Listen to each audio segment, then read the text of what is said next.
In the next episode of the Tradepreneur Show, you're not going to want to miss. We are going to be talking about trade school or college and how AI is helping make that decision easier for many folks. Welcome back to another episode of the Tradepreneur Show. I'm your host, Patrick Summers, and joining me again, filling in for Tanya Priest, my friend, my business partner, one of the greatest sales professionals I know, Francisco Rodriguez. Thank you for having me back, inviting me. Yeah. Glad to be here. Yeah, you know, the last episode was a lot of fun with Tim. Yes, it was. And talking carpentry. We talk about like the main trades, especially the mechanical trades that we're in. But carpentry is such a important trade. And what I didn't share in that episode is I had two brothers that were carpenters. And one, his name was Tim. And you know, tragically he drowned. He passed away. But my other brother, who was a carpenter, they worked together. He's now a tattoo artist. Okay. So, and I mean, kind of the trades as well, right? Because he didn't go to school for that. He's just very artistic and learned how to do it. Yeah, and I really enjoyed the episode, talking to Tim, because for once I was on this side of the curtain versus being on the spotlight like Cam. So he was on the hot seat, so it was a little different for me, but it was exciting to ask some questions and just take, your perspective of what you do. Yeah. So you did a good job. So again, thank you. Well, I thought you would have said a great job. Well, listen, today what we're going to be talking about is, look, choosing between, especially for younger people, choosing between college or trade schools. There is a shift going on right now of people that were traditionally looking at college, heavily going into college, considering entering the trades. And one of the things that's driving that is AI.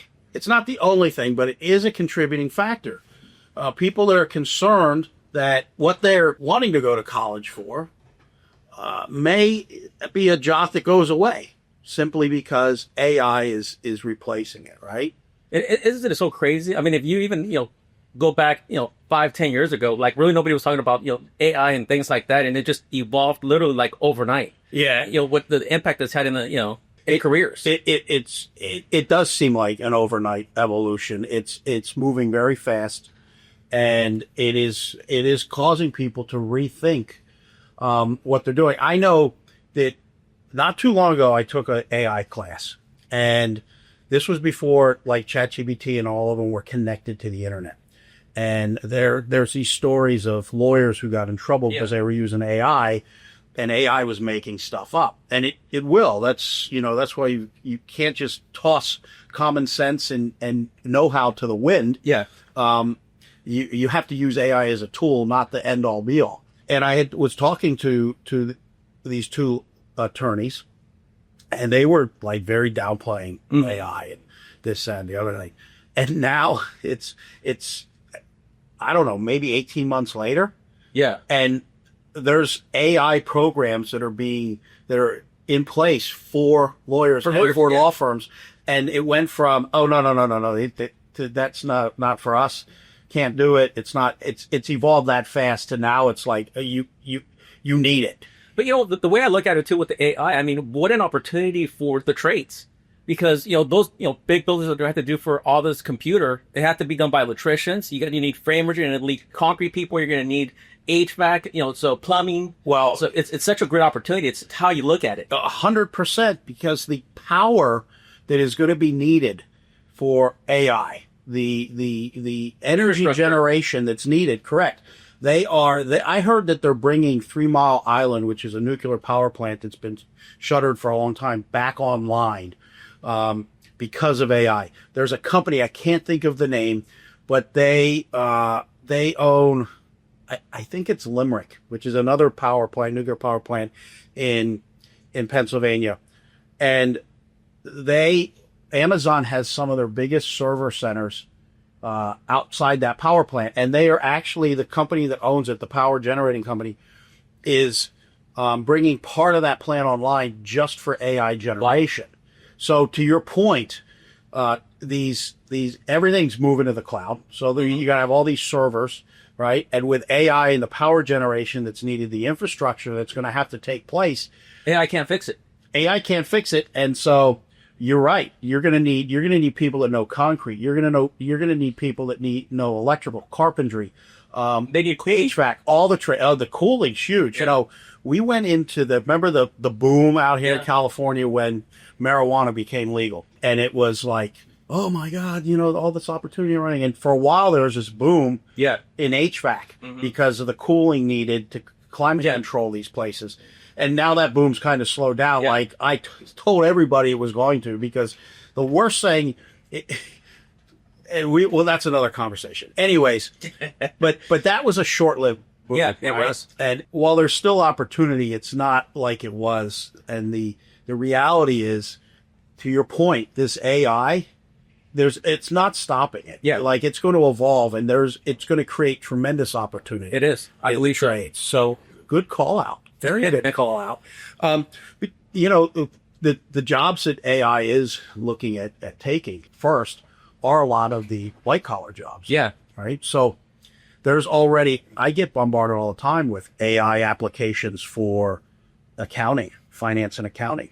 I'm getting them for legal. Yeah. And things like that. Now, is it going to replace a good CPA? Is it going to replace a good attorney? I mean, I don't know. I always want that human element. Yeah, right? absolutely. I think in some sectors, yes. And some things, yes. But what it will do is it will make those roles, it's going to be the best of the best. But imagine, like, you know, talk about, you know, like from a lawyer perspective, right? Like you're talking to a couple of attorneys. Say right now we get a contract. There's so much stuff in it that, you know, we don't have time to read it, or don't want to read it, or don't understand it. You can literally copy and paste into ChatGPT, and you could ask it anything from the contract, and it'll give you all the information. You're not paying hundreds of dollars an hour to a lawyer to review it for you. Yes, and with that said, that's something I do now is if we get a contract or an agreement or something like that, I will take it, I will put it into AI, and I will say, you know, analyze this, highlight the areas that are a concern. Or now I take that, because it can pull out all the standard stuff, right? And now when I go you get to the good attorney, stuff. Yeah, and you can say to the attorney, these are the areas I'm concerned about. Yes. Let me know if there's anything else I should be concerned about, but these specifically. And now it brought it to my attention. You know, it just came to mind because when we were buying John O'Hare, remember the law firm that we got, like how expensive it was, and I'm like, holy crap! Like, you know, because it was like back and forth, and he was reading the entire contract. Yeah. So he was spending all that time reading it, where we would have had, you know, back then, ChatGPT or anything like that, where we could use AI. It would have dropped our costs dramatically. Yeah, because we would have pulled out and understood it a lot more, and then been able to have shorter, more impactful conversations that would have, again, reduced it. We're on an attorney role. I'm just thinking now, when we have truly autonomous vehicles, and because I drove in what is it, Waymo? The Waymo, whatever, in Arizona. Yeah, in Arizona, I drove in this self-driving car. It's like an Uber. It comes, it picks you up, you get into it, and it drove me. Well, you were with me too. It drove us to where we needed to go, and it was probably the safest vehicle on the road because it followed the speed limit, proper distances, lane changes. Everything was like super, like, oh my God, this is there. And there was no emotion. Like, somebody cut the car off, nobody got emotional and road rage. So I'm just thinking now, you know, you have attorneys. Everybody goes to law school, it seems like, right? And then the really good attorneys get really good jobs, and then everybody else puts up these gaudy billboards, ambulance chasers, and become. And I was just thinking, you know, like with an attorney, you're gonna have, you know, you're still gonna have, you know, the need for the, you know, really good attorneys, like they're saying, but all these, you know, ambulance chasers are gonna start going away. Yeah, because there's going to be autonomous vehicles. Yeah. The driving is going to totally change. I don't know what they're going to do. They'll probably run for political office. All right, let's get back on track. So what this does, and there's some things that I want to share here that I was looking up, and this is Gen Z's career pivot is real. These are some articles, and it's a Zeti survey reveals 65% of Gen Z workers believe a college degree won't shield them from AI-driven job loss, and 53% are now seriously considering a move into blue-collar or skilled trades. 43% have already shifted plans because of AI anxiety. This is CPA practice advisor in the New York Post. Another one. This isn't just talk. A talent shift is happening. Applications for trade roles are up 30%, particularly in plumbing and welding, as AI automation eats away at entry-level job pipelines. Web Pro News. Trade school is booming. Trade school enrollment is projected to grow at 6.6% annually. HVAC and welding program enrollments are surging as people recognize stable hand-on jobs are here to stay. That was the Growth Shuttle, the Independent Florida Alligator, which is a community newspaper down in Florida. Hands-on skills are making a comeback. School districts and colleges are revitalizing trade programs. Georgia's Hands-on Career Expo just pulled record attendance. Over 10,000 hopefuls eager to get into trade work amid AI fears. KATV. Social media wields real influence. TikTok and Instagram are turning tradespeople into influencers. You see it all the time. Young people now get authentic day-in-life glimpses of careers in welding, construction, HVAC, and it's sparking real trade interest. I am telling you, if you are a young person in the trades and you know how to TikTok and do all of that, people are following that. People are tuning into that. Might be something to consider. An advantage. But yeah, and that one was in the Washington Post. White-collar workers are jumping ship. Over 50% of U.S. office workers are seriously considering trade careers pulled by burnout, job insecurity, and AI's relentless advance. That's the Times of India. Now, I read that article because I'm like, okay, the Times of India. Yeah. Are we talking people in India? No, there was an article about U.S. Workers. So, and all these statistics you're saying, I mean, so hit home for me because I'll just, give you an example, like from personal experience. I was talking to my son, Frankie, and he went to a four-year college, but it's so hard for him to find anything in his, what he went to college for. So now he's like, he's like, maybe I should just become a technician and make a bunch of money being a technician and, learn it, the sales side of that aspect and have a career because he's like, what I went to school, it's like, it's very hard to even get an opportunity. Yeah. And there was another article. This was a couple months ago. I think it was in the Wall Street Journal is where I read it. And it was people that are coming out of college with degrees are finding it harder to get jobs, entry-level jobs, because many of those entry-level jobs have been replaced by AI. Yeah. And one of the things was, one of the examples given was marketing. Mm-hmm. Some of the entry-level marketing roles that somebody has to cut their teeth in are now the more senior people are using AI as an assistant. Yeah, it's a real concern, and we're seeing it every day. And the trades are definitely going to be a clear winner and benefit from it. The challenge is, I say, are the trades ready? Are they going to capitalize this in the right way to recruit people? And then as you know, the challenge we face every day is a lot of the trade schools that are out there. When someone gets out of a trade school, they are far from ready. Oh, it's so sad to see, because we see it all the time with our technicians, that we've, hired in the past, that we give them an opportunity. We want to, train them in house. And I think that's one of, that we have a competitive advantage in the Valley because we have our own training room. We have, a training manager that helps train our technicians, not just on the, understanding the product, but actually the hands-on. So I think, us as a company have a, great competitive advantage, to one, grow within the Coachella Valley, be able to recruit people from a trade school, get the top talent, and then teach them the essentials that we need them to learn. Because in school, they'll go be in class, like you were saying, and they may have the opportunity to go on the field for a little bit, but still, it's not enough. No, and that's one of the challenges as a business owner is, okay, you might have more people wanting to come into trades. However, there's an investment the business has to make to train the people because, yes, some can go to trade schools, and I think trade schools will evolve. And it was nice to see that, like in Georgia, they're looking at bringing back trade type training as a normal high school opportunity, learning opportunity. So, but businesses need to say, okay, how can I capitalize on that? And what investment are they willing to make? Yeah, because somebody goes to college, they're going to come out of college with $200,000 in debt or so, right? Somebody goes into the trades, they're going to get paid to learn. To learn. Another advantage. And I hear people say, like, an entry-level position in the trades with no experience might pay $18 an hour, $20 an hour. And they'll say, well, I can go to McDonald's. McDonald's is hiring for $20 an hour now. I'm like... Yeah, but you're going to be stuck there forever. Yeah, and that's where you're going. Yeah, right? That's where you're yeah, out. Yeah, maybe you can get excited to hit 22, but Yeah. you're learning a job that is going to be replaced by automation.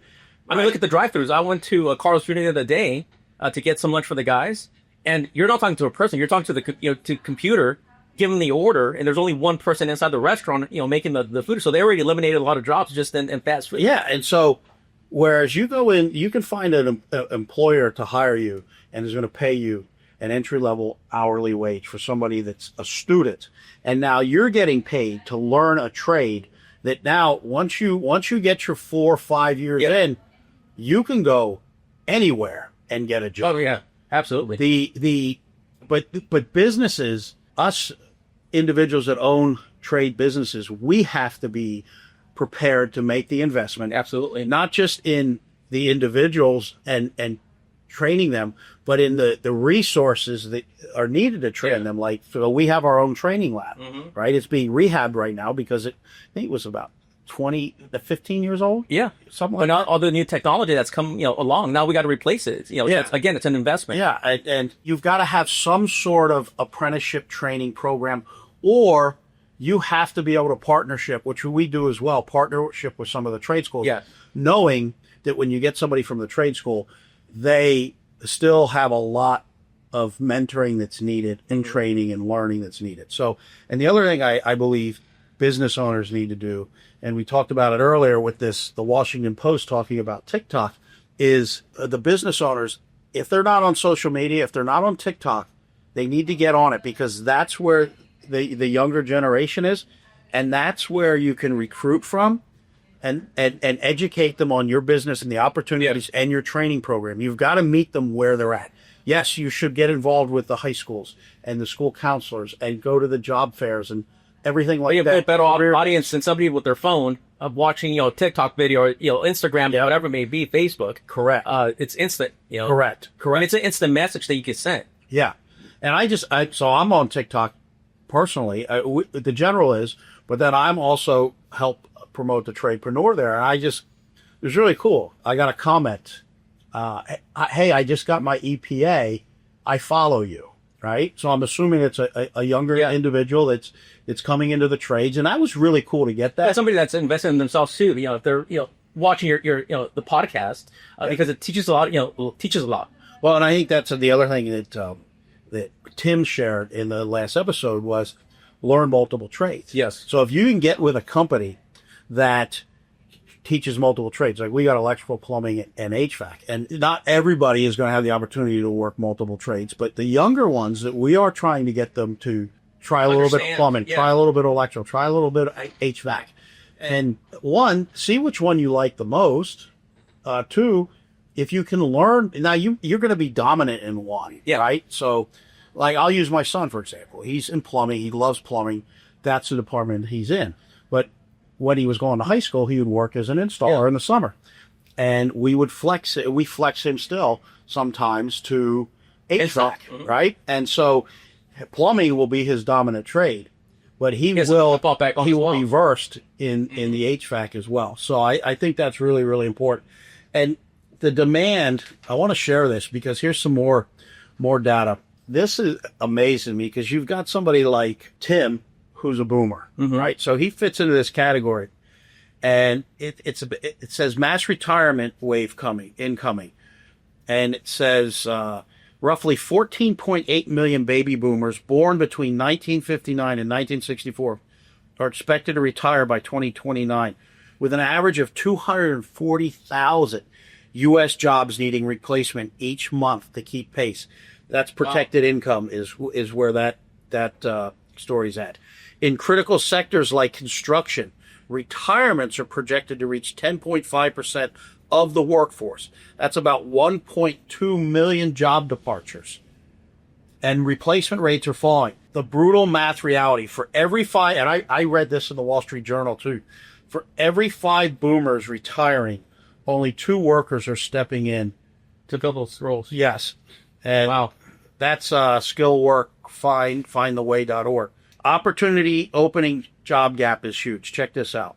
The U.S. faces 584,000 openings per year in key skilled trade roles like carpenters, electricians, and welders, while only creating 26,000 net hires over a decade, reflecting both turnover and retirement pressure.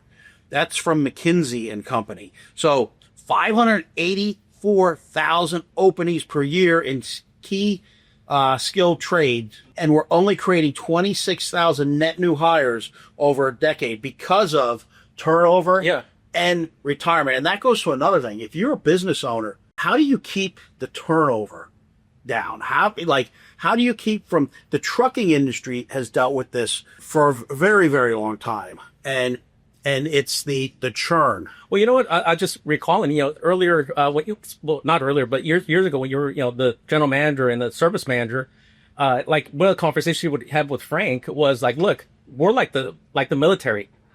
People are going to stay 3 to 4 years, and a few will stay behind and have careers with General Air, which that's what's happened. But that's so interesting you're saying that. Yeah, because people, it used to be like, listen, you always hear this. People don't leave companies, they leave managers. And look, there's a lot of truth to that. There's less truth to that today because the typical worker, I can't recall the numbers off the top of my head, but that changes jobs every 4 to 5 years. Well, you see some of the applications where I look at it, sometimes I'm like, how the hell you've only been in the field for 3 years, but you've worked with 6 different companies. Like, how does that happen? Yeah, and that's a generational thing, right? That's a generational thing. The generation, like Tim, who was on the previous episode, be loyal, right? And so that's a generational thing where people want to experience new things and try new things. It's in gratification that they just want move on to the next big thing because grass is green on the other side. Correct. And the previous generations, there was loyalty, right? And there was thoughts about retirement and benefits. And the reality is, I can't recall too many people that we hired that came to us because of our benefits or who left us because of our benefits. It's more when we start talking and we have days off. They're like, okay, you have how many holidays? Man, that's not bad. You have a floating holiday? I don't even have to get paid. I just want time off. I'm like, what is this? But the other thing that's generational too, though, is like, so my generation and kind of where I'm at, if you were to give me overtime, I look at it as a reward. Like, because you're a hard worker. They see what I'm doing. Yeah. Same thing when I was working at General. I was working working me 7 days a week. I don't care. To me, that's a reward. I'm going to make a bunch more money. I'm going to make more money than everybody else because I'm working hard and people are seeing it. They're acknowledging it. Yeah, you feel like, hey, they need me. Yeah, right. Millennials and the younger generations, they look at it as punishment. They're making me work. Look, the other guy goes home at 3:30, but I'm still here till 5:30. Yeah, so it's and that's on us as business owners to adapt and understand the generations that we work with and make our companies appealing while still running a company. Yeah. So let me ask you, how do you think we change the stigma of that the trades versus college that is less than college? That's a really good question. And I think part of that's going to happen just by more people looking at it and coming into the trades, right? But it's really up to the companies to be professional, to run a professional organization. And you've got, sometimes you got these little chucks in a truck, as they call them and whatnot. And that's the image. What's the classic image of a plumber? The guy with his butt crack hanging. Yeah. And guess what? Well, I have seen plumbers like that. I've also seen CPAs like that. Yeah. Right. So, but that's what's funny. That's what people like to paint the stigma. But I tell you what, it's like, you look at our guys. I was at the DMV the other day with my son and he was in uniform. And this guy, experienced plumber, a longtime plumber, came up and he's like just kind of staring at him and looking at him. And then he's looking over me because he sees I got the logo on my shirt. And he comes over and introduces himself and he says, I've been a plumber. And he's talking. And he was telling me, he's like, your plumber here caught my eye because he's so professional. Yeah. It was like, wow, that's the type of stuff that changes how we go into the home or the business and how we interact. And what that's going to be dependent on is how we invest in our team. Absolutely. What opportunities we give them, how we develop them, and not just in the skill itself of the trade, but in the soft skills, in the communication skills, helping them know the value they bring to the table and helping them realize what they have to offer. I think, especially, speaking from experience with our technicians, I think what they lack too, is the self-confidence that what they're doing is very valuable work. Because look, if the homeowner knew how to fix the air conditioner, we would have never been called out. If they knew how to fix their breaker for electricity, they would never call us out. If they knew how to unplug their toilet, they would never call us out. So you got to take pride in what you do. Well, and that is such the critical thing. And it comes down to leadership. Mm-hmm. It comes down to leadership. The leader of a department, the leader of a business is going to set the tone and create a team that's unified and aligned and empowered. Mm-hmm. And when you can do that, self-image rises, and opportunity abounds, not just for the business, but for the technicians and the support staff and everybody like that. So it's going to take time, but I think that what's going to happen is with the void that's coming and the shortage of technicians, the demand will become greater. The demand becomes greater, and it drives up wages. And especially as more technology comes in and it's more specialized. But we as tradespeople, we as professionals need to make sure we do the right things to promote and build the industry. So, like the trash talking, sometimes the trash talking that happens in the industry. And sometimes there might be a rightful reason to feel the way, but you don't say it. You don't trash your own industry. Very rarely do I hear attorneys or doctors or professionals like that trash each other, because you just don't do it. And so it comes to it's the business owners and everybody in an organization needs to set the tone and needs to elevate themselves. And then with that, the trades will elevate. But I think you're going to get a wide variety of people looking at the trades. Based on what I shared earlier, these articles, you're going to get people that normally might go become a CPA and now come into the trades. Well, you know what? I've seen a lot of our resumes, they're from real estate agents. Because, when the real estate was booming, everybody could sell a house. Yeah. And now that, with the interest rates and things like that, it's harder, to sell homes. So not everybody's, cut out for that. Yeah, it's like, when it's 110 degrees out, anybody can sell an air conditioner, right? And that's my dad always said that. He says, you can tell who's a true professional when the economy tanks, because everybody gets into real estate, but when the economy tanks, interest rates are up, everything like that, the ones who stay and work through it, continue to make money, continue to be successful, everybody else gets out. And I remember in 2008 when I had my dry cleaners, 2009, that period, I had people that were selling houses. Now they're waiting tables. Yeah. It was one of the first shifts I saw as a dry cleaner. Like, man, something's going on. And that just impacts everybody because you're in the dry cleaning business. So now you're having less customers come in because they're not having to dry clean their suits. Yeah. It's a trickle down for sure. So a couple other numbers I want to say. Construction and skills crunch. As of 2022, construction saw an average of 390,000 job openings per month. And a full 25% of existing trade workers were aged 55 plus, leaving them near retirement. So this was 2022. 25% of the existing trade workers were 55% or 55 plus, an average of 390,000 job openings per month. Now, and that was in the New Yorker. Now, if you just saw the jobs report that came out, not real good, right? There's jobs out there. Mm-hmm. There's jobs out there. I mean, people are hiring, and in the trades especially. Now, we've got some things going on with interest rates and stuff like that has an impact. But I'm telling you, man, when the Fed gets it right, oh man, and you start seeing sticks go up, there's opportunity abounds. The challenge is filling those roles. Yes, right, and that's another thing. So when you see like, okay, well, there's all these opportunities in the jobs. A lot of these jobs are looking for people that are already skilled. Right, they have the experience. We talked about bringing people in that have very little experience. Yeah, and you train them and you develop them. But when you land a big project, you can't have that. You have to have already the skill that's set in place. Yeah, and I know somebody in the plumbing trades, and they would land these big projects, and where he would have 25 plumbers, but like as soon as the project starts, he needs 75. You know, it's like, And they have to be at the same caliber. yeah, they're not people to train. These are people that need to come in And be ready to go. Yeah. So that is one of the challenges.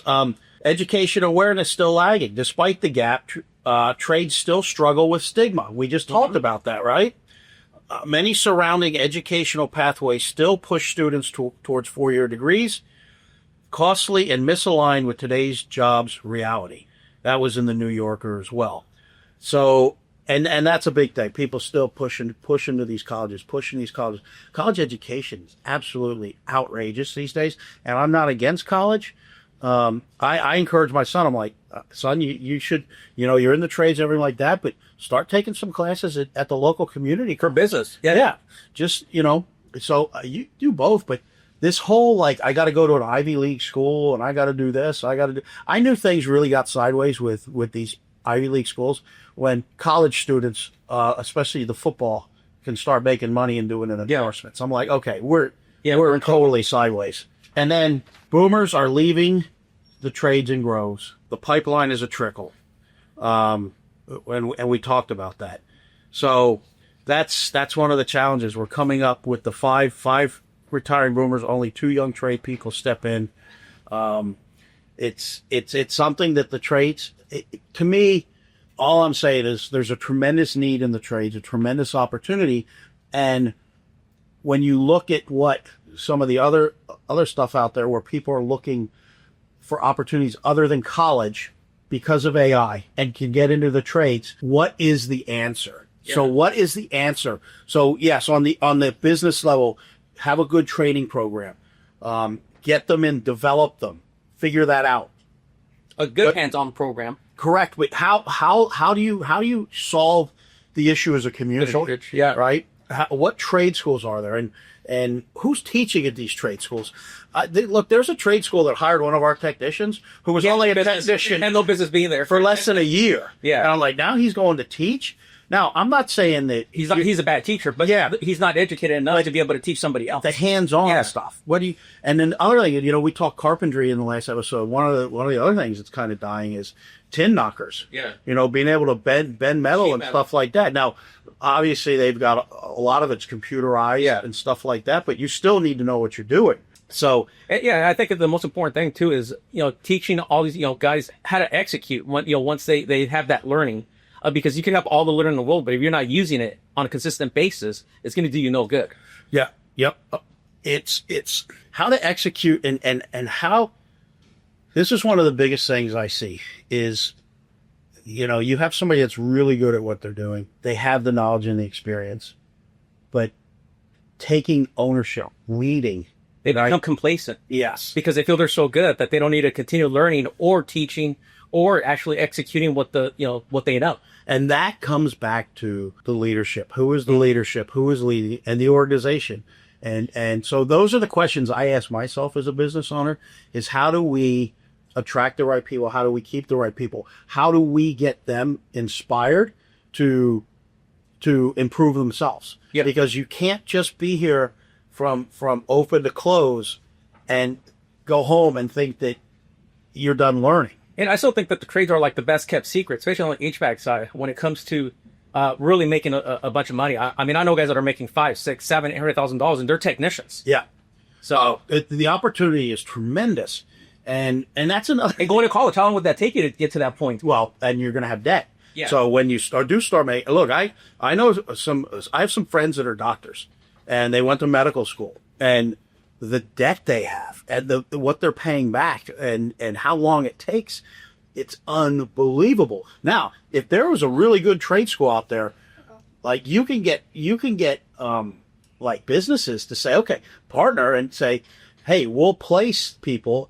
What do you need? They got to be at this certain level of training. They got to have this type of skill. They got to be capable of doing that. And if you place somebody with us after 6 months, we'll pay off their tuition. Yeah. Right? So there's a lot of different creative things that can be done. But the reality is AI, again, is driving people that would normally not consider a career in the trades to rethink. And I guess that brings a good question. Like, what white-collar jobs do you think are at risk to AI? Well, I think... I know we talked a little bit about, the lawyer, accounting, finance, some management, like you need less layers of management, graphic arts, I was copywriting. It's funny that you're saying that because one of the things I was watching I think it was an Instagram video where the wife has a personal assistant. It's AI, so any calls that come, the AI takes over it. Personal assistants, are being replaced by that. Yeah. So I look at the big strike they had. I don't know how long ago it was, 6 months or something in Hollywood. Maybe it was a year ago. And it was the writers and everybody because they realize that AI is coming for their job. Like AI is going to be writing, sadly, just as well as they are. And I don't mean to take this skill away, but not everybody is at that level. Yeah. Right. And so I watched a video the other day. Well, it was a few weeks ago, and it was a news story, but it was in video, and they were showing how they made like a 15-minute film, and it was all AI. Wow. Every single part of it was done with AI, even the actors, except for the woman who put the thing together. But the whole story was all done with AI, and it was done in a very short amount of time. And now it takes a skill set. Yeah, right. Somebody has to know how to do that. And that's where, like, AI is going to make the trades easier. But how do you fit into that? Like, how do you implement it? So the good news is, I think a couple takeaways. One, AI is going to drive the need for the trades to build out the infrastructure and maintain it. Right? Absolutely. Two, there is a huge need for tradespeople and people to come into the trades. So there's tremendous opportunity there. Three, there's an awareness that there's a need there, and that may be the better opportunity. Not just is, I believe, schools and the community starting to realize that, but individuals. Yeah. And they're aware, they're becoming more and more aware of the impact AI is going to have on their career. And so now they're starting to look at the trades, which is bringing them to where, hey, I want to get into the trades. And it's all positive stuff. It's all positive stuff. So it's really exciting. So much to talk about. Holy, I spent hours here. I know. You get into it and have a good time. My hope is that the people on the other side listening and watching are as fascinated by it as we are. With that said, again, Francisco, thank you. Oh, thank you for having me. Michael, last. I've enjoyed it. Michael Burke, behind the camera. I appreciate the help. Athena, she does all our editing, does a great job. And, I just have to sit here and look beautiful and hopefully produce stuff that you guys like. And if you do like it, I appreciate you sharing it, leaving a comment. You can find us at thetradepreneurshow.com. Catch up every episode there, or find them wherever episodes for podcasts can be found. Also, we have a YouTube channel, so you can watch us and see how ugly or attractive we really are. Very attractive. With that said, that's another episode of the Tradepreneur Show in the books. Thank you, and until next time, be great.